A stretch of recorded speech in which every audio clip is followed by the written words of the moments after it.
ಮಹೇಶ್ ತೆಂಗಿನಕಾಯಿ. ಅಶೋಕ್ 1 ಮಿನಿಟ್ ರೀ. ಅಶೋಕ್ 1 ಮಿನಿಟ್ ನೋಡಿ. ಸತೀಶ್ ಅವರೇ, ಒನ್ ಮಿನಿಟ್ ಆರ್ಗ್ಯುಮೆಂಟ್ ಮಾಡ್ತಿರಲ್ಲ. ಕೇಂದ್ರ ಸರ್ಕಾರದಿಂದ ಹಣ ಬಂದಿಲ್ಲ ಅಂತ ಹೇಳ್ತೀರಿ, ಹೌದಾ?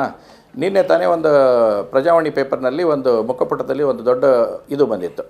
ಅದರಲ್ಲಿ ಏನಿತ್ತು, ಇವತ್ತು ಇಲ್ಲಿಂದ ಏನು NOC ಕೊಡಬೇಕು ಅಥವಾ ಇದರದ್ದು ಬಿಲ್ ಏನು ರಿಕ್ರೂಟ್ಮೆಂಟ್ ಮಾಡಬೇಕು, ಇವತ್ತಿನವರೆಗೆ ಕರ್ನಾಟಕ ಸರ್ಕಾರದವ್ರು ಮಾಡ್ತಾ ಇಲ್ಲ.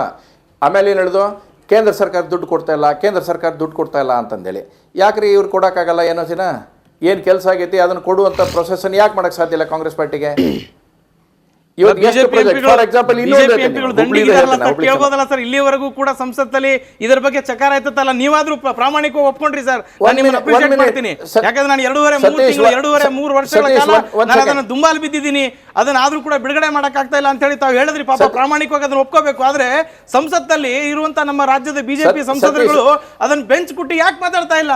ಯಾಕೆ ನಮ್ಮ ರಾಜ್ಯದ ಪಾಲನೆ ಪ್ರಧಾನಮಂತ್ರಿ ಯೋಜನೆಗಳನ್ನ ಜಾರಿ ಮಾಡಕ್ ಆಗ್ತಾ ಇಲ್ಲ? ಕೇಂದ್ರ ಸರ್ಕಾರ, ರಾಜ್ಯ ಸರ್ಕಾರ ಚೀಮಾರಿ ಹಾಕಿ ಅಂತ ಹೇಳಿ ಕೇಳಲಿ ಅಲ್ಲ? 1 ಮಿನಿಟ್ ಕೇಳಲಿ ಅಲ್ಲ? ಅದಕ್ಕೇನಂತೆ ನಾವು ನೀವು ಉತ್ತರ ಕೊಟ್ಟಿದ್ದು. ಸತೀಶ್ ನೀವು ಕೇಳ್ರಿ, ಆಯ್ತು. ನೀವು ಹೇಳಿದಲ್ಲ, 1 ಸೆಕೆಂಡ್ ಕೇಳೋಣ. ನಿನಗೂ ಹೇಳ್ತೀನಿ ಕೇಳು. ಈಗ ನೋಡು, ಕೇಂದ್ರ ಸರ್ಕಾರದ ಬಗ್ಗೆ ಹೇಳಿದ್ರಿ, ರಾಜ್ಯ ಸರ್ಕಾರದ ಬಗ್ಗೆ ಹೇಳ್ತಾ ಇದ್ರಿ. ನಾನು ಹೇಳ್ತೀನಿ ಫಾರ್ ಎಕ್ಸಾಂಪಲ್ ಒಂದೊಂದು ಹುಬ್ಳಿದ ಕ್ಷೇತ್ರದ ಹೇಳ್ತೀನಿ ನಿಮ್ಗೆ ವಾಪಸ್ ಏನಿದೆ. ಇವತ್ತು ಪ್ರಹ್ಲಾದ್ ಜೋಶಿ ಅವರು ಒಂದು ವಿಶೇಷ ಪ್ರಯತ್ನ ಮಾಡಿ 350 ಕೋಟಿ ರೂಪಾಯಿ ಒಂದು ಫ್ಲೈಓವರ್ ಮಾಡೋಕ್ಕೆ ಹುಬ್ಳಿಗೆ ಹಾಕೊಂಡ್ಬಂದರು. ಇಂಪ್ಲಿಮೆಂಟ್ ಏಜೆನ್ಸಿ ಯಾರು? ಕರ್ನಾಟಕದಲ್ಲಿ ಇರ್ತಕ್ಕಂಥ NHPW ಹಿಡಿದವರು, ಅವರೇ ಇಂಪ್ಲಿಮೆಂಟ್ ಏಜೆನ್ಸಿ ಐತಿ. ಆಯಿತಾ? ದುಡ್ಡು ಕೊರತೆ ಐತ್ಯಾ? ದರ್ ಇಸ್ ನೋ ಎನಿ ದುಡ್ಡಿಗೆ ಕೊರತೆ ಇಲ್ಲ. 350 ಕೋಟಿ ರೂಪಾಯಿ ರಿಸರ್ವ್ಡ್ ಫಂಡನ್ನು ಇವತ್ತು ಕೊಟ್ಟು ಕಳಿಸಿದ್ರು. ಹಾಗಾದರೆ ಕಳೆದ 3.5-4 ವರ್ಷ ಆಯ್ತು, ಇವತ್ತಿನವರೆಗೆ ವರ್ಕ್ ಆಗ್ತಾಯಿಲ್ಲ. ಈಗ ನೀವು ಕೇಂದ್ರ ಸರ್ಕಾರಕ್ಕೆ ಬೈತಿರೋ ಅಥವಾ ರಾಜ್ಯ ಸರ್ಕಾರಕ್ಕೆ ಬೈತಿರೋ? ಇಂಪ್ಲಿಮೆಂಟ್ ಏಜೆನ್ಸಿ ಯಾರು? ಕೇಂದ್ರ ಸರ್ಕಾರ ಇಂಪ್ಲಿಮೆಂಟ್ ಏಜೆನ್ಸಿ ಅಲ್ಲ, ಕರ್ನಾಟಕ ಸರ್ಕಾರನೇ ಇಂಪ್ಲಿಮೆಂಟ್ ಏಜೆನ್ಸಿ, PWDನೇ ಇಂಪ್ಲಿಮೆಂಟ್ ಏಜೆನ್ಸಿ. ಈಗೇನು ಸರ್ಕಾರಕ್ಕೆ ಬೇಕಾಗತ್ತಾ? ಇಲ್ಲ ಕೇಂದ್ರ ಸರ್ಕಾರ ಮಾಡ್ತಿಲ್ಲ ಅಂತ ಹೇಳಕ್ಕಾಗತ್ತಾ ನಿಮ್ಗೆ?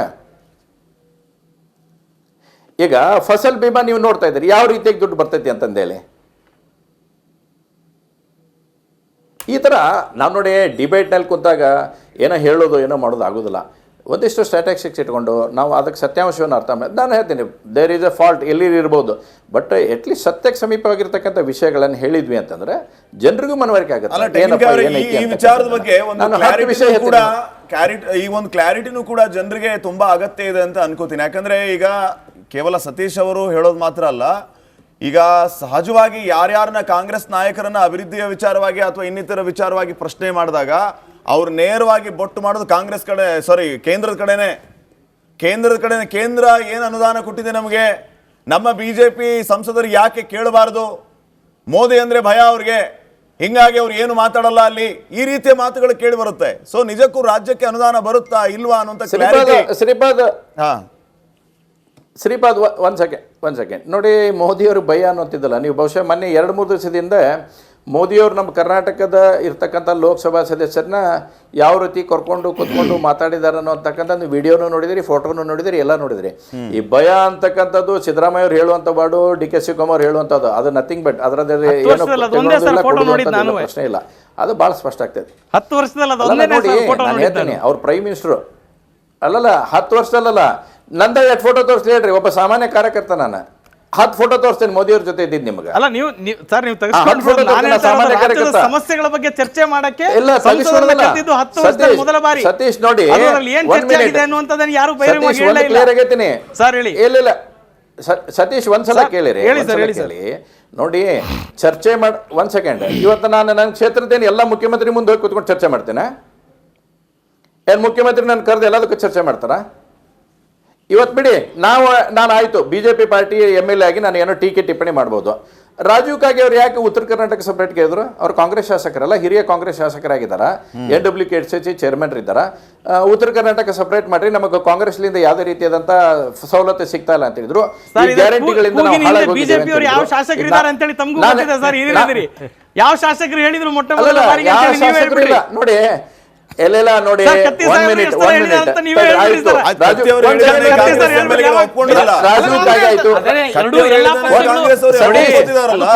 ಪ್ರತ್ಯೇಕ ಚರ್ಚೆ ಉತ್ತರ ಕರ್ನಾಟಕದ ಕಾಂಗ್ರೆಸ್ ಅಲ್ಲೂ ಅಂತ ಬೇಡಿಕೆಗಳಿದಾವೆ, ಬಿಜೆಪಿಯಲ್ಲೂ ಇದಾವೆ.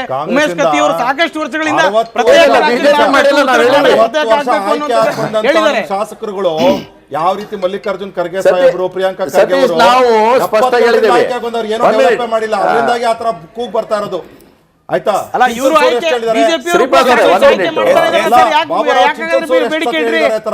ಪ್ರತ್ಯೇಕವಾದಂತ ಬೇಡಿಕೆಯನ್ನು ಇಟ್ಟಿದ್ದೇ ಬಿಜೆಪಿ ಪಕ್ಕದಲ್ಲಿ ಪತ್ರಕರ್ತರಿದ್ದಾರೆ, ಎಷ್ಟು ಸತಿ ಹೇಳಿದಾರೆ ಆತರ. 1 minute ಸತೀಶ್ ಎಸ್ ಮಹೇಶ್ ತೆಂಗಿನಕಾಯಿ. ಅಶೋಕ್ 1 second ಸತೀಶ್ ಅವರೇ, ಸರ್, ಹೇಳಿ ಸರ್. 1 minute. ಈಗ ರಾಜು ಕಾಗೇದ್ ಒಂದಾಯ್ತು. ಎರಡನೇದ್ದು ಮುಖ್ಯಮಂತ್ರಿಗಳ ಆರ್ಥಿಕ ಸಲಹೆಗಾರರು ಯಾರು? ರಾಯರೆಡ್ಡಿ ಅವರು. ಇದು ರಾಯರೆಡ್ಡಿ ಅವರು ಏನ್ ಹೇಳಿದ್ರು ನೋಡಪ್ಪ, 1 minute. Rayareddy correct, I am telling correct. Rayareddy ಅವ್ರು ಏನ್ ಹೇಳಿದ್ರು, ನೋಡೋ ನಿಮಗೆ ರೋಡ್ ಬೇಕಂದ್ರೆ ಗ್ಯಾರಂಟಿ ಬಂದ್ ಮಾಡ್ಬೇಕಂತ ಹೇಳಿದ್ರ. ಇದು ನಾನು ಹೇಳಿದ್ದ ನಿಮ್ಮ ಸ್ವತಃ ಮುಖ್ಯಮಂತ್ರಿಗಳ ಆರ್ಥಿಕ ಸಲಹೆಗಾರಾಗಿರ್ತಕ್ಕಂಥ ಸನ್ಮಾನ್ಯ ಬಸವರಾಜ ರಾಯರೆಡ್ಡಿ ಅವರು ಹೇಳಿದ್ರು. ಇದರಿಂದ ಏನಾದ್ರು ಬಿಜೆಪಿ ಇದಾರ ಅದನ್ನು ಇದ್ರೆ ಹೇಳ್ಬಿಡ್ರಿ ಮತ್ತೆ ಒಳ್ಳೆ ವಾಪಸ್. ಪಾಟೀಲ್ ರಾಯರೆಡ್ಡಿ ಅವ್ರದ್ದು ಹೇಳಿಕೆಗಳ ಬಗ್ಗೆ ಸುದೀರ್ಘವಾಗಿ ಚರ್ಚೆ ಮಾಡೋಣ ಸರ್. ಯಾವ ಕಾಲಘಟ್ಟದಲ್ಲಿ ಏನೇನ್ ಹೇಳಿಕೆ ಕೊಡ್ತಾರೆ, ತಿರುಗಿ ದಿನ ಮತ್ತೆ ಏನ್ ಹೇಳಿಕೆ ಕೊಡ್ತಾರೆ, ಅದ್ರ ಬಗ್ಗೆ ಡಿಸ್ಕಷನ್ ಮಾಡೋಣ ಸರ್.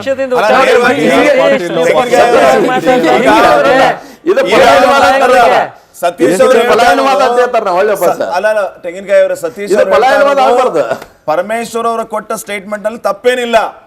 ಹಿಂದುಳಿದ ವರ್ಗದವರು ಉದ್ಧಾರ ಆಗಬಾರ್ದಾ, ಅಭಿವೃದ್ಧಿ ಆಗಬಾರ್ದಾ? ಅಭಿವೃದ್ಧಿ ಅಂದ್ರೆ ರಸ್ತೆ ಅಂತ ಯಾಕೆ ಅನ್ಕೋತೀರಿ ಅಂತ ಕೇಳ್ತಿರೋದು ಅವ್ರು. ಇಲ್ಲ ಪಾಟೀಲ್ ರೇ, ಇಲ್ಲ ಅವ್ರು ಹೇಳ್ತಾ ಇರೋದು ಹಿಂದುಳಿದ ವರ್ಗದ ಬಗ್ಗೆ ಎಲ್ಲ ಮಾತಾಡ್ತಾ ಇರೋದು. ಇಲ್ಲ, ಒಂದ್ ನಿಮಿಷ, ಹಿಂದುಳಿದ ವರ್ಗದ ವಿದ್ಯಾರ್ಥಿಗಳ ಹಣನ್ ಕಿತ್ತಿದ್ದೀರಿ, ಹಿಂದುಳಿದ ವರ್ಗದ ಡೆವಲಪ್ಮೆಂಟ್ ಅನ್ನು ಕಿತ್ತಿದ್ದೀರಿ, ಅದ್ರ ಬಗ್ಗೆ ಮಾತಾಡಿ. ನೀವು 2,000 ರೂಪಾಯಿ ಗ್ಯಾರಂಟಿ ಬಗ್ಗೆ ಮಾತಾಡ್ತಾ ಇದ್ದೀರಿ. 25,000 ಕೋಟಿ ಯಾವ ಗೌರ್ಮೆಂಟ್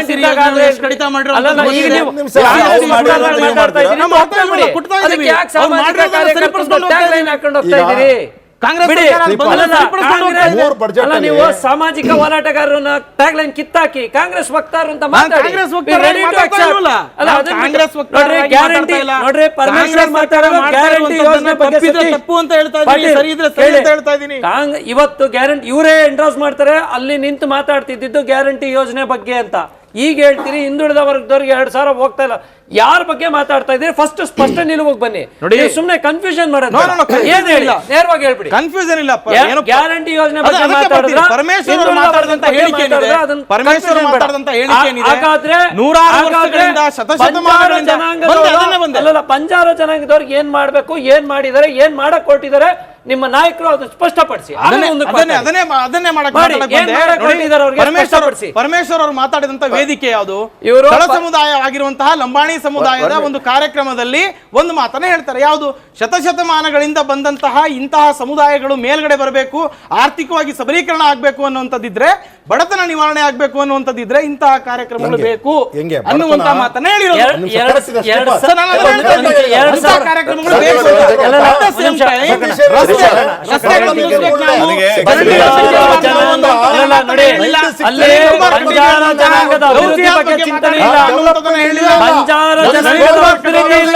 ನೀವು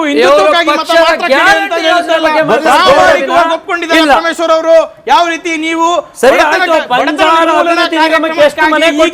ಬೇಕು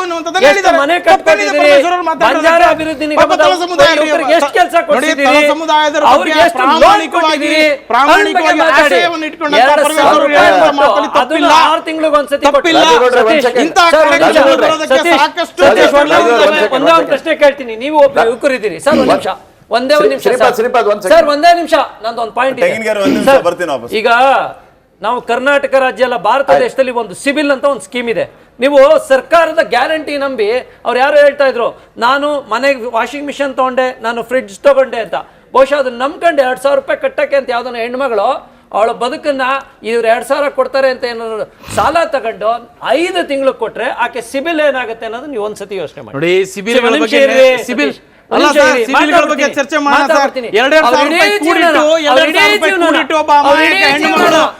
ಕರ್ನಾಟಕದಲ್ಲಿ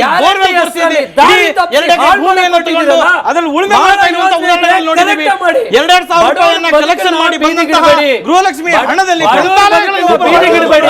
ನಿಮ್ಮ ನಂಬಿಕೆ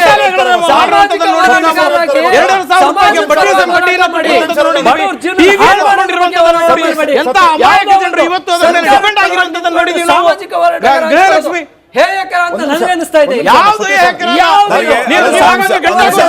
ಅಲ್ಲ, actually JDS ನವರು ಹೇಳ್ಬಿಡಿ ಈಗ ಗ್ಯಾರಂಟಿಗಳ ಸ್ಕೀಮ್ಗಳ ವಿರುದ್ಧ ನಾವು ಅಲ್ಲ, ನಾವು next ಚುನಾವಣೆಯಲ್ಲಿ ಗ್ಯಾರಂಟಿಗಳ ಸ್ಕೀಮ್ ಅನ್ನ ರದ್ದು ಮಾಡ್ತೀವಿ ಅನ್ನೋ ಬಿಜೆಪಿ JDS ನವರು ಹೇಳ್ಬಿಡಿ. ಒಂದೇ ನಿಮಿಷ ಪಾಪ ಏನ್ ಹೇಳ್ತಾರೆ ಸತೀಶ್ ಅವರು ಅಂದ್ರೆ ಬೋರ್ವೆಲ್ ಹಾಕ್ಸ್ಬಿಟ್ರು ಅಂತ. ಅಪ್ಪ ನೀವು 31 ತಿಂಗಳಲ್ಲಿ ಸರ್, ನಾನು ಬರೀ borewell ಹೇಳ್ತಾ ಇಲ್ಲ ಸರ್. ಒಂದ್ ನಿಮಿಷ 62,000 ಬಂದಿದೆ. 62,000 ಎಲ್ಲ 62,000 ಬಂದೈತೆ. ಅಲ್ಲ 2,000 ಇಂಟು 31 ತಿಂಗಳು ಎಷ್ಟು ತಿಂಗಳು ಬಂದಿದೆ? ಒಂದ್ ನಿಮಿಷ ಕೇಳಿಸ್ಕೊಳ್ಳಿ, ಒಂದ್ ನಿಮಿಷ ಅದಾದ್ಮೇಲೆ ನಾನು ಬಿಟ್ಬಿಟ್ಟೆ ಅದನ್ನ ಲೆಕ್ಕನ. 62,000 ರೂಪಾಯಿಲಿ ಬೋರ್ವೆಲ್ ಹಾಕ್ಬಿಟ್ಟು ಪಂಪ್ ಸೆಟ್ ಹಾಕ್ಬಿಟ್ಟು ಪೈಪ್ ಹಾಕ್ಬಿಟ್ರೆ ನಾನು ಎಲ್ಲಾ ಕೊಟ್ಬಿಡ್ತೀನಪ್ಪ. ನಂದು 10 borewell ಹಾಕೊಟ್ಬಿಡಪ್ಪ. 62,000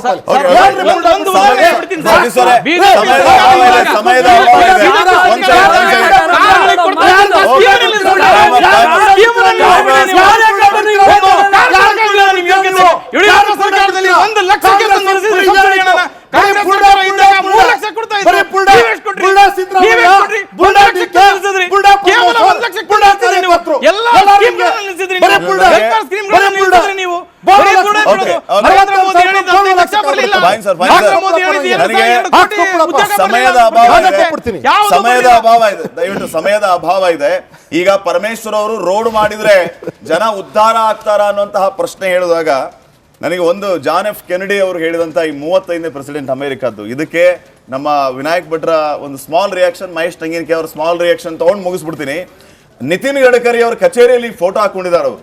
American roads are good not because America is rich, but America is rich because American roads are good. ಇದನ್ನ ಪರಮೇಶ್ವರ್ ಅವರು ಅಲ್ಲೇ ಅಮೆರಿಕಾದಲ್ಲಿ ಓದವರು, ಇದು ಅವ್ರ ಗಮನಕ್ಕೆ ಬರ್ಲಿಲ್ವಾ ಅನ್ನೋ ಪ್ರಶ್ನೆ ಇದೆ. ಶಾರ್ಟ್ ಆಗಿ ನಾನು ಅದನ್ನೇ ಅವಾಗ ಹೇಳ್ಬೇಕಂತಿದ್ದು ಏನಂದ್ರೆ ಅದೊಂದು ತುಂಬಾ ದೊಡ್ಡ ತಪ್ಪು ಕಲ್ಪನೆ. ಚೆನ್ನಾಗಿರೋ ರೋಡ್ ಮಾಡಿದ್ರೆ ಬೆಂಜು BMW ಓಡಾಡೋರ್ಗೆ ಮಾತ್ರ ಅಂತ. ಆದ್ರೆ ಸರ್ಕಾರ ರೋಡ್ ಮಾಡಿದಾಗ ಈಗ ಒಂದು 4,000 ಕೋಟಿ ರೋಡ್ಗೆ ಇನ್ವೆಸ್ಟ್ಮೆಂಟ್ ಆದ್ರೆ ಆ 4,000 ಕೋಟಿ ಎಲ್ಲಿ ಹೋಗುತ್ತೆ? ಒಂದು ಕಂಪನಿಗೆ ಹೋಗುತ್ತೆ. ಆ ಕಂಪನಿ ಎಲ್ಲಿಗೆ ಹೋಗುತ್ತೆ? ಆ ಕಂಪನಿ ವರ್ಕರ್ಸಿಗೆ ಹೋಗುತ್ತೆ. ಆ ಕಂಪನಿ ವರ್ಕರ್ಸ್ ಮೂಲಕ ಮತ್ತೆ ರೋಡ್ ಮಾಡೋರು ಯಾರು? ನಾವು ನೀವು ಹೋಗಿ ರೋಡ್ ಮಾಡಲ್ಲ, ಯಾರೋ ಬಡವರೇ ರೋಡ್ ಮಾಡ್ತಾರೆ. ಈಗ ಬಂಜಾರ ಸಮುದಾಯದವರು ಒಳ್ಳೆ ರೋಡಲ್ಲಿ ಓಡಾಡಬಾರ್ದು ಅಂತಿದ್ಯಾ? ಅಥವಾ ಬಂಜಾರ ಸಮುದಾಯದ ಓಡಾಡಲ್ವಾ ರೋಡಲ್ಲಿ? ಅಲ್ವಾ? ಅದು ಎಲ್ಲಾ ಸಮುದಾಯಕ್ಕೂ ಬಂತು. ಅದರಲ್ಲಿ ಸಮುದಾಯ ಅದು ಇದು ಪ್ರಶ್ನೆ ಇಲ್ಲ. ಕಲ್ಯಾಣ ಕೆಲಸಗಳನ್ನ ಸರ್ಕಾರ ಮಾಡಬೇಕು, ಅದರಲ್ಲೂ ಯಾವುದೇ ಅನುಮಾನ ಇಲ್ಲ, ಸರ್ಕಾರ ಮಾಡಬೇಕು. But at the same time ರೋಡ್ಗಳು ಮಾಡಬೇಕು. ಯಾಕೆಂದ್ರೆ ಅದರಿಂದ ಅಭಿವೃದ್ಧಿ ಆಗುತ್ತೆ, ಅದರಿಂದ ಆರ್ಥಿಕ ಬೆಳವಣಿಗೆ ಆಗುತ್ತೆ. ಆರ್ಥಿಕ ಬೆಳವಣಿಗೆ ಮತ್ತೆ ವಾಪಸ್ ಸಮಾಜಕ್ಕೆ ಅದರಿಂದ ಎಲ್ಲಾ ವರ್ಗದವರಿಗೂ ಅದರಿಂದ ಪ್ರಯೋಜನ ಆಗುತ್ತೆ. ತೆಂಗಿನಕಾಯಿ ಅವರು ಒಂದು 20 ಸೆಕೆಂಡ್ ಅಲ್ಲಿ ರಿಯಾಕ್ಟ್ ಮಾಡಿ. ನೋಡಿ, ಇವತ್ತು ಗಡ್ಕರಿ ಅವ್ರು ನೀವು ಹೆಸರು ತಗೊಂಡ್ರಿ. ಇವತ್ತು ಅವ್ರು ಗಡ್ಕರಿ ಅನ್ನೋಕ್ಕಿಂತ ಹೆಚ್ಚಿಗೆ ರೋಡ್ ಕರಿ ಅಂತೇಳಿ ಇಡೀ ದೇಶಾದ್ಯಂತ ಪ್ರಸಿದ್ಧಿ ಪಡೆದಿರ್ತಕ್ಕಂಥವ್ರು. ಇವತ್ತು ರೋಡ್ ಡೆವಲಪ್ಮೆಂಟ್ ಆದ್ರೆ ದೇಶದ ಯಾವ ರೀತಿಯ ಅತ್ಯುತ್ತಮವಾಗಿರ್ತಕ್ಕಂಥ ಅಭಿವೃದ್ಧಿ ಹೊಂದಕ್ಕೆ ಸಾಧ್ಯ ಇದೆ ಅಂತಕ್ಕಂಥದ್ದನ್ನು ಇಡೀ ದೇಶಕ್ಕೆ ಜಗತ್ತಿಗೆ ತೋರಿಸ್ಕೊಟ್ಟವರು ಗಡ್ಕರಿ ಅವರು ಅನ್ನುವಂಥದ್ದನ್ನು ಅರ್ಥ ಮಾಡ್ಕೋಬೇಕಾಗತ್ತೆ.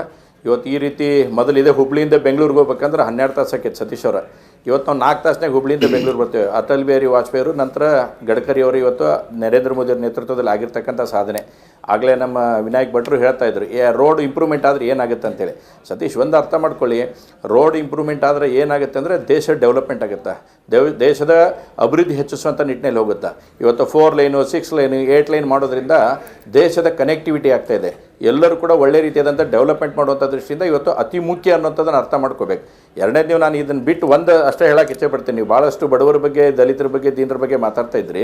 ವಾಲ್ಮೀಕಿ ಹಗರಣ ಆಯ್ತಲ್ಲ, ಮುಖ್ಯಮಂತ್ರಿಗಳು ಒಪ್ಕೊಂಡ್ರಲ್ಲ 100 ಕೋಟಿ ಅಲ್ಲಪ್ಪ 98 ಕೋಟಿ ಅಂತೇಳಿ. ಅವಾಗ ಯಾಕ್ರಿ ಧ್ವನಿ ಎತ್ತಲಿಲ್ಲ ನೀವು? ಆ ಬಡವರ ಹಣನ ತಿಂದು ತೆಗಿದ್ರಲ್ಲ ಎಲ್ಲರೂ ಕೂತ್ಕೊಂಡು, ಅವಾಗ ಯಾಕೆ ಧ್ವನಿ ಎತ್ತಕ್ಕಾಗಲಿಲ್ಲ ನಿಮ್ಗೆ ಸತೀಶ್? ಸರ್ ಬಿಜೆಪಿ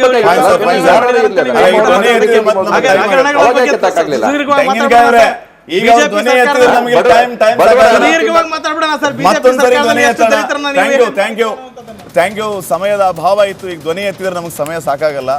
ಮತ್ತೆ ಮಾತಾಡೋಣ, ಮತ್ತೆ ಈ ಬಗ್ಗೆ ಚರ್ಚೆನ ಮಾಡೋಣ. Thank you very much Mahesh Tanginakayi ಅವರೇ, ರಾಜುಗೌಡ್ರೆ, ಅಶೋಕ್ ಗೌಡ್ರೆ, ವಿನಾಯಕ್ ಸರ್ ನಿಮಗೂ ಕೂಡ ಧನ್ಯವಾದ. ಹಾಗೇನೆ ಸತೀಶ್ ನಿಮಗೂ ಕೂಡ ಧನ್ಯವಾದ. Good roads are sign of development ಅಂತ ಹೇಳ್ತಾರೆ. ಇದು ಪರಮೇಶ್ವರ್ ಅವರಿಗೆ ಅರ್ಥ ಆಗಬೇಕಾಗಿತ್ತು. ಇನ್ನಾದರೂ ಅರ್ಥ ಆಗುತ್ತಾ? ಎಲ್ಲದಕ್ಕೂ ಕಾಲ ಉತ್ತರ ಕೊಡಲಿಕ್ಕಿದೆ. ಇದಾಗಿತ್ತು ಮಹಾಭಾರತ ವಿಶೇಷ ಚರ್ಚಾ ಕಾರ್ಯಕ್ರಮ. ನೋಡ್ತಾ ಇರಿ ರಿಪಬ್ಲಿಕ್ ಕನ್ನಡ, ಇದು ನಿಮ್ಮ ಧ್ವನಿ. ನಮಸ್ಕಾರ.